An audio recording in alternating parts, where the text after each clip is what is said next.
Nous sommes toujours avec vous dans votre matinée week-end qui se poursuit tranquillement et on poursuit avec un sujet qui intéresse tous les parents, le manque d'appétit chez l'enfant. Donc la perte d'appétit chez l'enfant ou l'adolescent se traduit, comme vous le savez, par une sensation de ne jamais avoir faim et le refus de manger, angoissante pour les parents bien sûr et ne doit toutefois pas mener à la panique. Il convient donc avant de s'affoler, de rechercher, de trouver l'origine du manque d'appétit de son enfant. Alors pour en parler, nous avons le grand plaisir d'être avec Dr Kautsar Bakali Razouani, endocrinologue, diabétologue et nutritionniste à Tanger. Bonjour docteur, très bonne année, merci d'être avec nous sur Média. Bonjour Fatima Zahra, toujours un plaisir pour moi aussi d'être avec vous et de vous accompagner sur votre émission sur Média 1 Afrique. Merci beaucoup, docteur Kautsar Bakali Razouani. Alors, on s'intéresse aujourd'hui au manque d'appétit chez l'enfant, un problème qui touche pas mal d'enfants. Alors, tout d'abord, pourquoi, donc les causes, pourquoi l'enfant peut perdre l'appétit? En fait, la perte d'appétit est un trouble fréquent qui est bénin le plus souvent, mais qui peut être la conséquence d'une maladie qui est plus grave. Il se caractérise, comme vous avez dit, par une faim qui est inexistante, une disparition de l'envie et du besoin de manger. Cette perte d'appétit, il peut être d'ordre physiologique, comme il peut être d'ordre organique ou psychogène. En effet, physiologiquement, l'appétit diminue chez les enfants de 2 à 5 ans pour s'adapter à un rythme de croissance qui est plus lent. Aussi, les enfants avec une petite structure physiologique osseuse ont des besoins alimentaires qui sont moins élevés que les autres.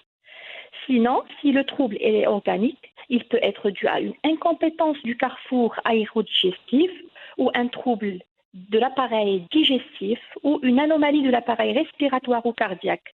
En plus, il peut être dû à une maladie neurologique ou autre maladie générale.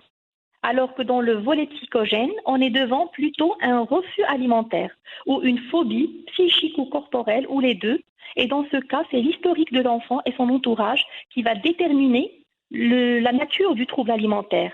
C'est-à-dire, est-ce que c'est un trouble alimentaire post-traumatique ou c'est une anxiété ou une dépression ou plutôt c'est une pathologie socio-affective qui résulte des psychoses maternelles, par exemple.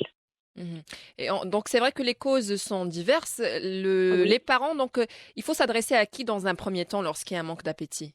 Chez le nutritionniste peut-être ou le psychologue? En fait, quand on remarque une perte d'appétit chez l'enfant, les parents doivent se poser plusieurs questions, c'est-à-dire est-ce que l'enfant il est malade, est-ce que la nourriture est adaptée à son âge, si l'enfant il est grand, on peut s'adresser à lui directement, est-ce qu'il a rencontré un problème à l'école, est-ce qu'il Mhm. mange souvent entre repas, quelle est l'ambiance de ses repas. Et s'il pas de cause évidente dans tout ça, il faut consulter chez le pédiatre ou le nutritionniste pour dresser un bilan clinique et biologique initialement Mhm. pour étiqueter une cause et puis l'adresser chez le spécialiste, c'est-à-dire le psychologue ou Mhm. le psychothérapeute ou le coach. Donc il faut vraiment identifier la cause puisqu'il y a beaucoup de Oui, causes qui pourraient expliquer ce manque d'appétit. Alors, oui. parlons des conséquences. Est-ce qu'il y a vraiment est-ce que cela pourrait avoir un effet ou plutôt, est-ce que l'enfant pourrait développer des problèmes à cause de ce manque d'appétit? Bien sûr, les conséquences sont là, à court terme et à long terme. À court terme, on peut remarquer un amaigrissement, un affaiblissement du corps de l'enfant, une fatigue qui est chronique et des signes de carence nutritionnelle, surtout au niveau de la peau, au niveau des fanères, comme les ongles, les cheveux. Ainsi, le corps il devient plus vulnérable et contracte facilement les infections. Et au long cours, on a une dénutrition qui s'installe.